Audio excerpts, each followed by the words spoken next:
They preach reform but bite their tongue, promise the moon but the same old song. Toadies and lice don't float my name. We need some moat to drown the shame. Branded far out, still holding tight. They dim the truth but burn a light.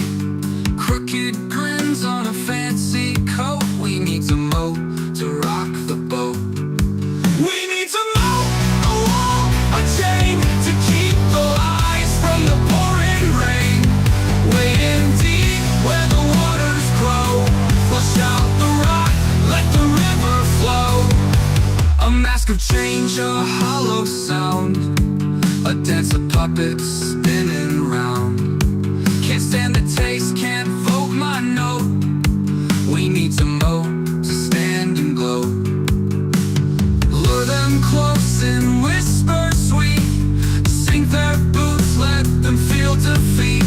The struggle aches, the stories rope. Hammer the iron to build our moat.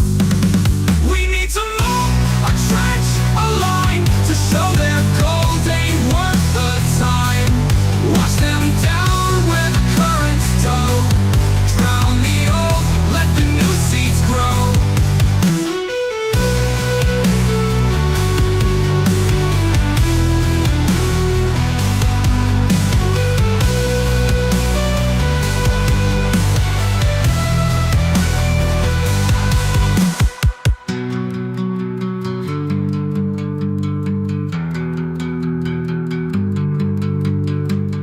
Blow them close and whisper sweet. Sink their boots, let them feel defeat. The struggle aches, the stories wrote. Hammer the iron to build our moat. We need some moat, a trench, a line to show their gold ain't worth the time. Wash them down where the currents tow. Drown the old, let the new seeds grow.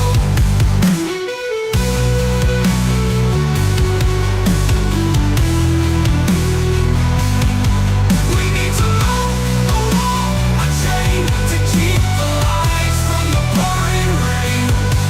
We need some moat, a wall, a chain to keep the lies from the pouring rain. Wade in deep where the waters grow. Flush out the rock, let the river flow. Let the river flow. Lure them close and whisper sweet. Sink their boots, let them feel defeat. The struggle aches, the stories wrote. Hammer the iron to build our moat.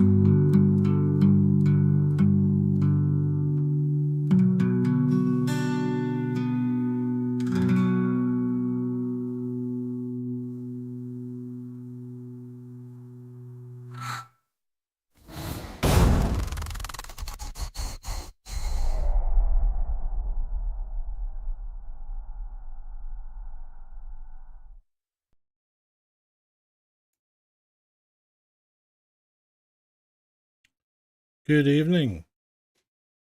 I'm hoping that we're streaming. I have no idea what the hell is going on. Things seem to have gone awry since I streamed on Rumble. It's just YouTube being YouTube, I guess. I'm not seeing any chat. Is there anybody in the chat?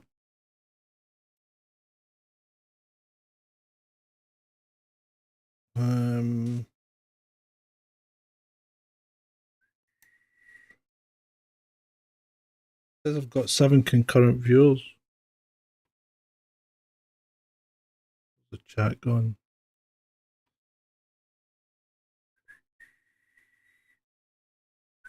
Bloody hell, this is like going back in time. Like 3 years ago when we used to do it with Ben. Ah, right. Now I've found the chat. That's something. Right, people. We are here. Right. So, good evening.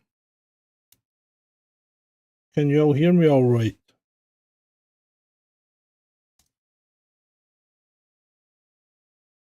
All good, right. Okay, well, we seem to be managing a stream even though YouTube says there's an error.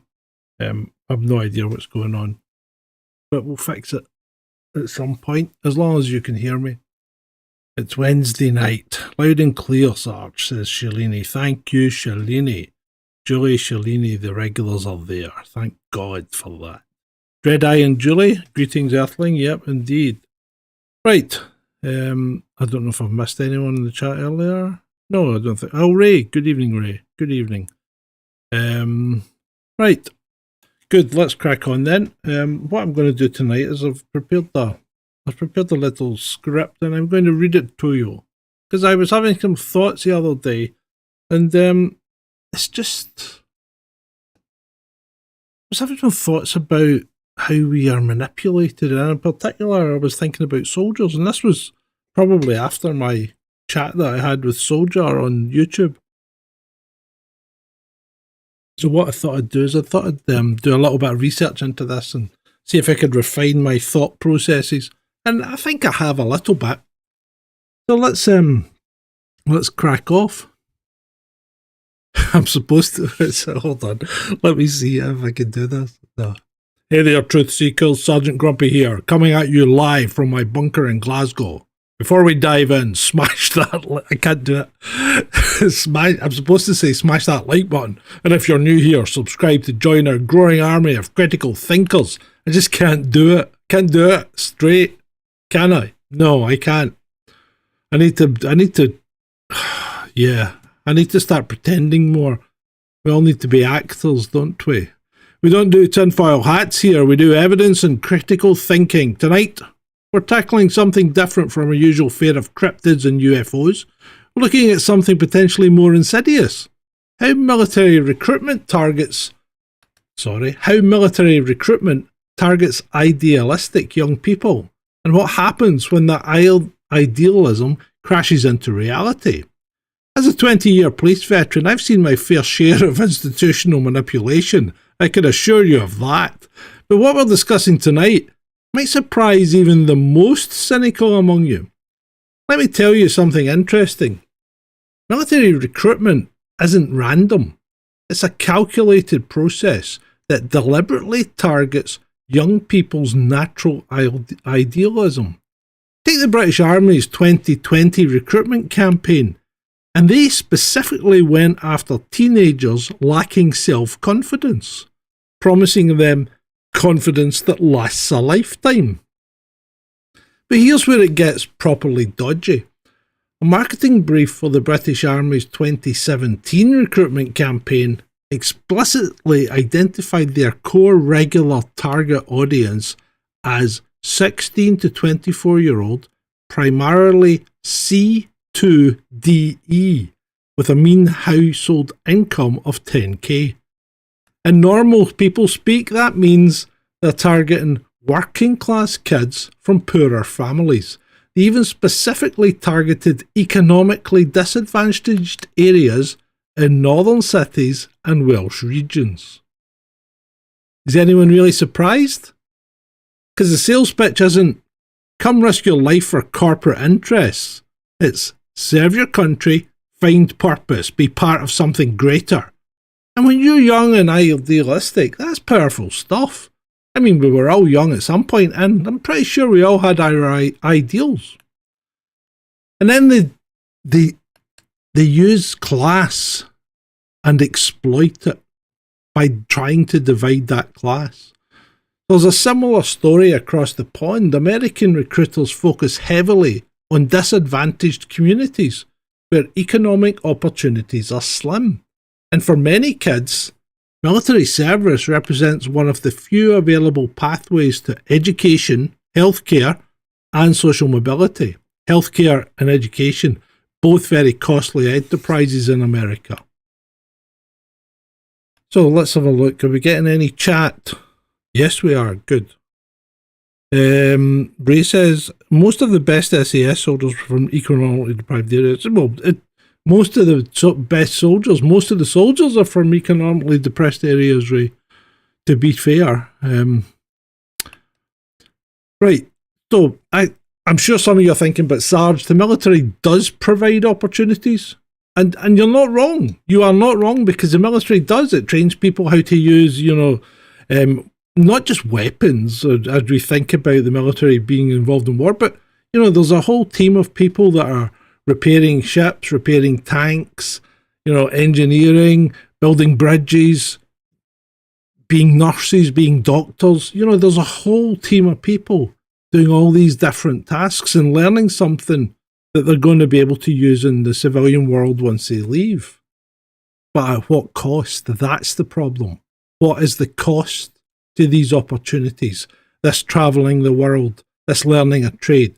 What is it actually costing them? And I don't mean monetary. So are recruits fully informed about what they're signing up for? Now, this next bit should interest anyone who's studied cult recruitment techniques. Military training necessarily involves breaking down individual identity and rebuilding it around group values.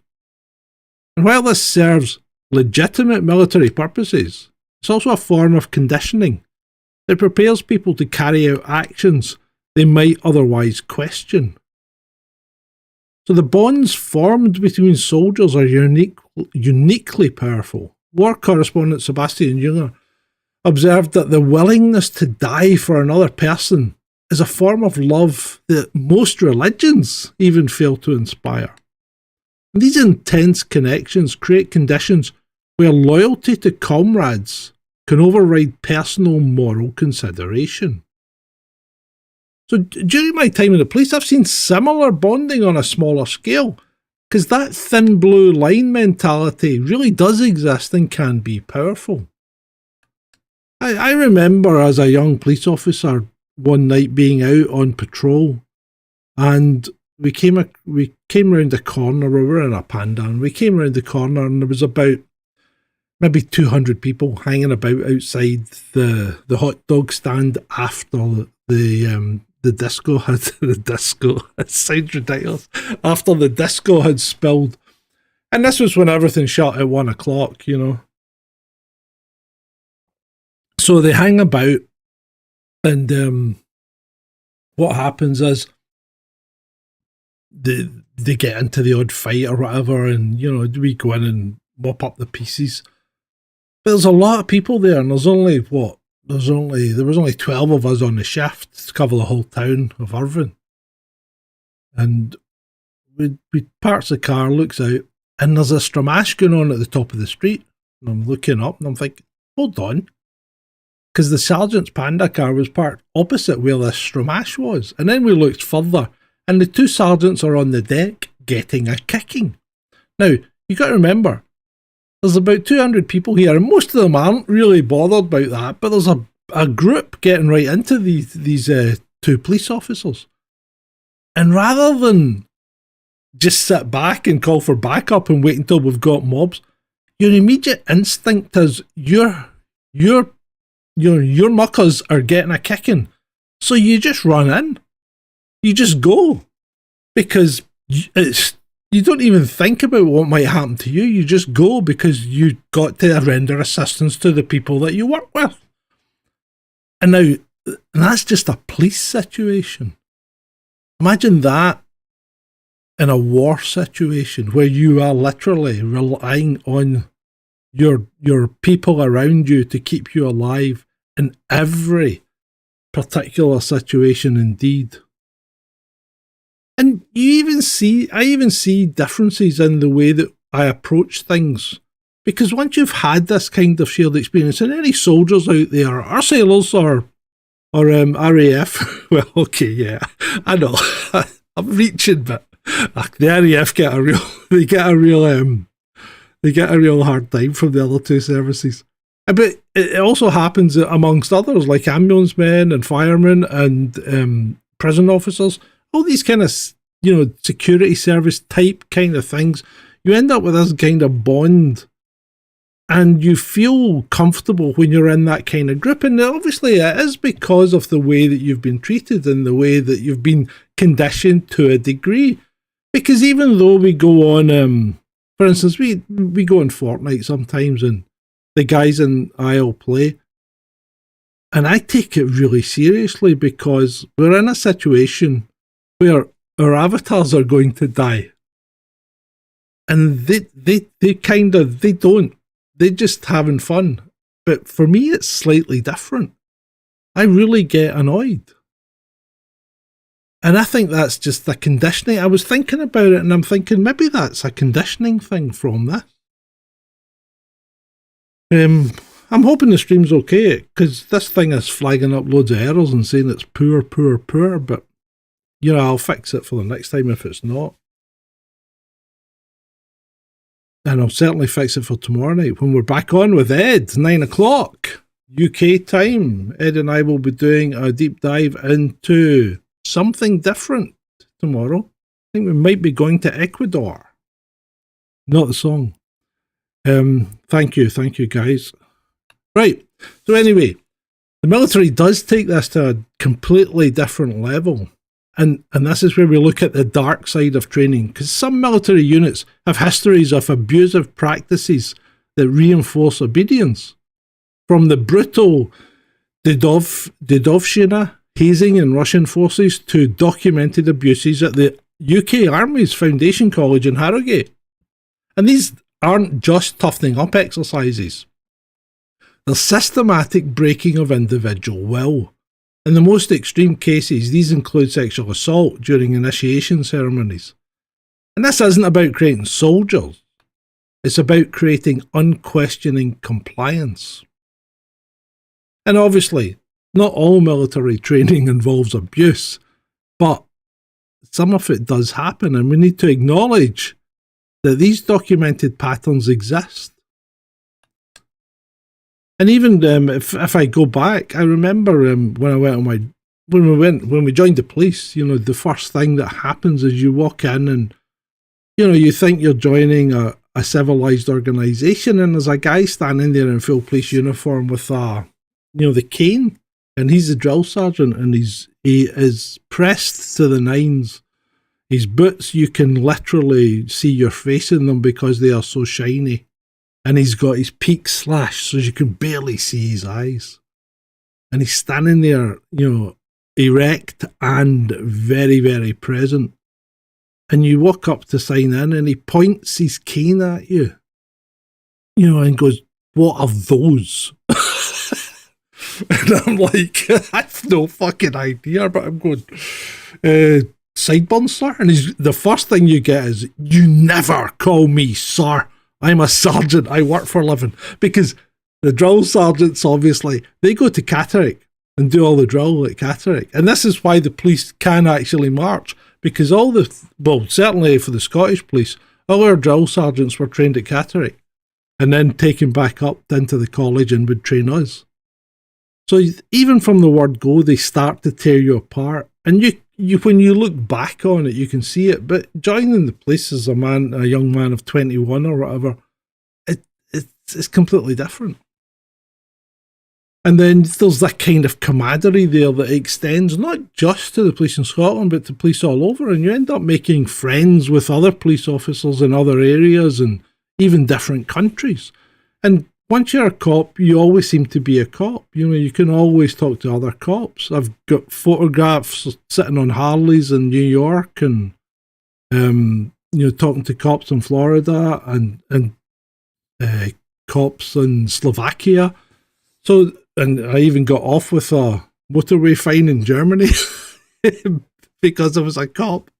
So that kind of thing happens. And I think the army happens to a degree, but you don't see other army. It's harder to see other army people. And I think that's probably why we have things like, social clubs and community centres that cater for that type of grouping. But for many service members, disillusionment begins when they confront the disconnect between what they thought they were fighting for and the operational realities of what they were doing. And again, I can call back my own personal experience because, I've been in the police a few years and I was thinking, we spend more time looking after property than we do after people. And you think that's not what it's supposed to be. You're supposed to be looking after people, not property. Property, yes, but it shouldn't be the priority.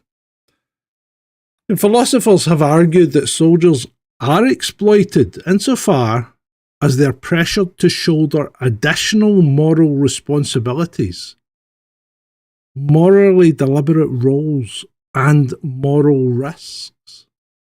That concept of moral risk, the risk of committing serious moral wrongdoing, is rarely explained during recruitment.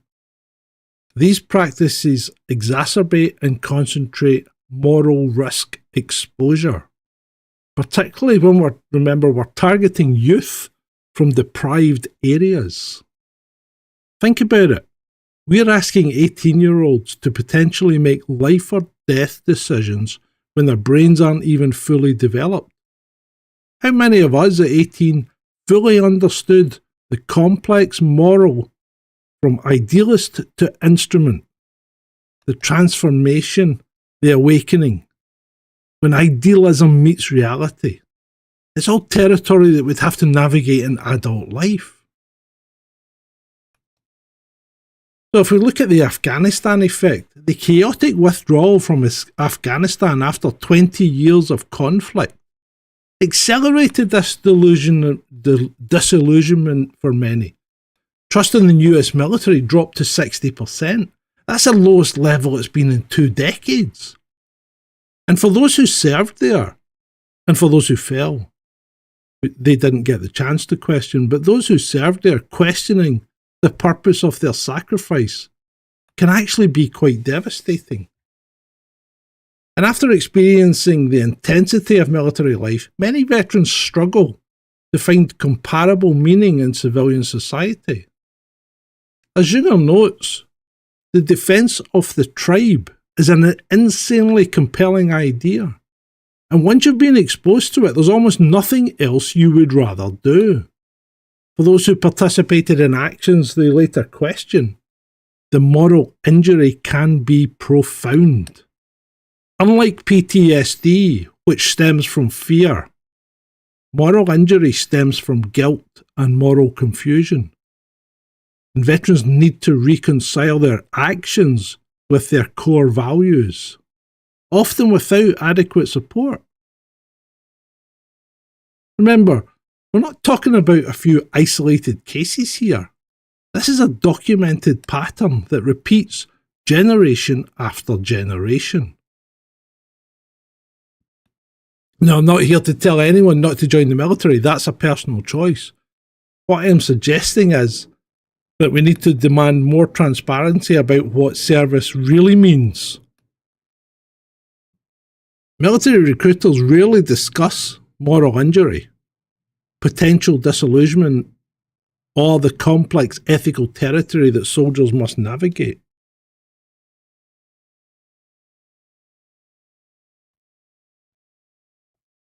The British Army has been accused of trying to exploit teenagers who lack self-confidence with misleading recruitment advertising. And that's not informed consent, folks. And we know all about informed consent after the last 5 years. It's pure and utter manipulation. And speaking of manipulation, look at the controversy around the Netflix show Adolescence, where a story that's based on real events was completely rejigged and falsely represented the main protagonist and his background. There is no doubt in my mind that this was manipulated by the writers, despite their claims to both generate views and to fall in line with the current societal narrative. They wanted to foster division between race and painting the lighter side in a bad light. And the obfuscation thrown up in confusing upbringing and cultural acceptabilities between very different societies was a clear manipulation of the viewing public and a blatant attempt at attacking digital platforms while marginalising parents. This show presents a simplified narrative to generate views. Military recruitment presents a simplified narrative to generate recruits and obscures the deeper consequences of moral injury or toxic ideologies. I don't know if maybe I'm going a bit too far, but I think this is quite an important topic. And this is the kind of conversations that I think we need to have, and we need to retain the ability to have. We need to be able to question society. We need to be able to question our military. We need to be able to question our government. And we need to hold them to account. So recruitment practices have operated within a broader cultural context that often glorifies service while minimising its complexities and costs. And look, you know I'm not anti-military. I am a Navy brat. I came from a military family. And I think that's part of what drove me into the police, because I did consider joining both the RAF and the Royal Navy. And many, many good people serve honourably and find genuine fulfilment in military careers. But recruitment should be honest about both benefits and costs.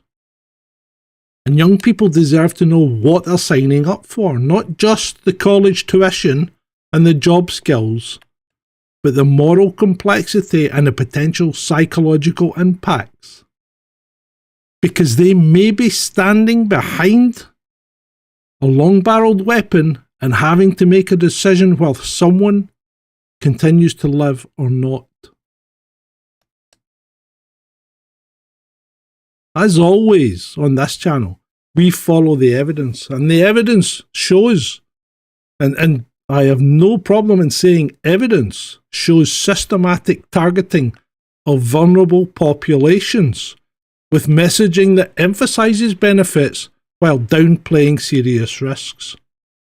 That's not a conspiracy. That's documented fact.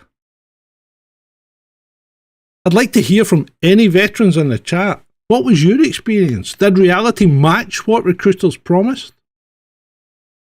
And your insights matter most in this conversation, because I might be talking nonsense.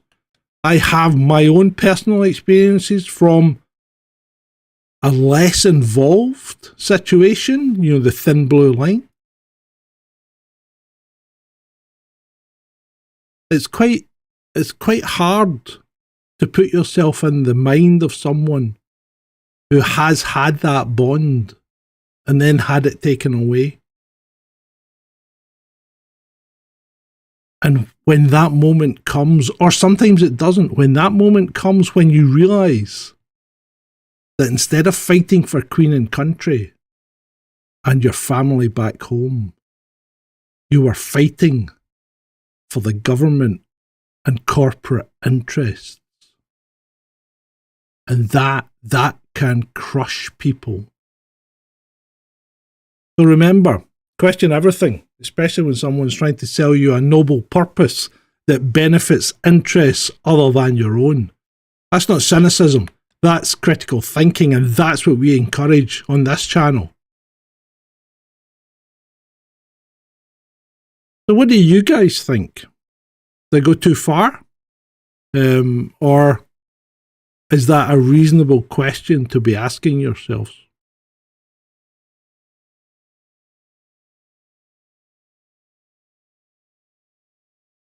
I can't remember what you said on Twitter. Ray, sorry.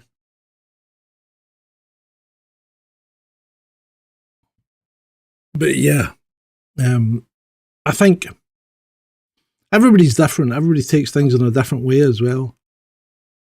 But I still think there's a lot of, shall we say, applying the narrative when it comes to trying to get people into the services. And really, people do need to join with their eyes open. And I would hope that a lot of people do, but some people just look at it as a way out. Particularly in the States, I think, where things are very expensive, and it's one way of getting a college education, one way of getting healthcare. It's one way of improving your social circumstances. Anyway, yeah, well, no, you're right, Ray. Some people do that, yeah, and most people start off that way, and so I think Ray's saying that, you know, it's like people that have been programmed or brainwashed, and we saw it happen. We saw it happen to people, you know, only a few years ago when they all stood out in the street and clapped for an organisation that wasn't listening. And really, what was all that about? Who thought that was a great idea? That is nudge unit kind of, well, it's not kind of, that is nudge units working to try and have the population going down one route, nobody questioning. That's exactly what people do in the military. They change your thinking so as that you will obey things and without question. And you're not really trained to use a lot of initiative if you're a grunt. You just want them to go out and do the job. Of course, when people start questioning things, that's when they start to make up their own mind, and that's when they become even more dangerous. Because people that question your orders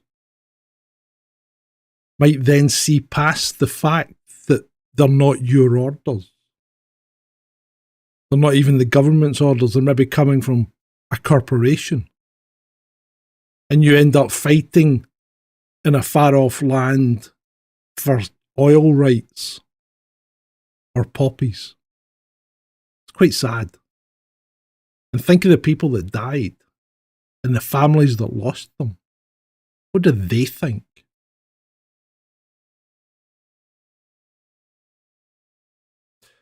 Anyway, I think that's probably enough for this evening. It's quite intense, that one. We'll leave that at that. I hope you've enjoyed it to a certain degree, but I do like to challenge, and I like to challenge your thinking. Put a different light on this evening. Let me know what you think, if it's better or worse. There's certainly a lot more light here. I think I'm getting a suntan. So with that, remember, stay critical, keep thinking, and nil's a legitimus carandum. Good night.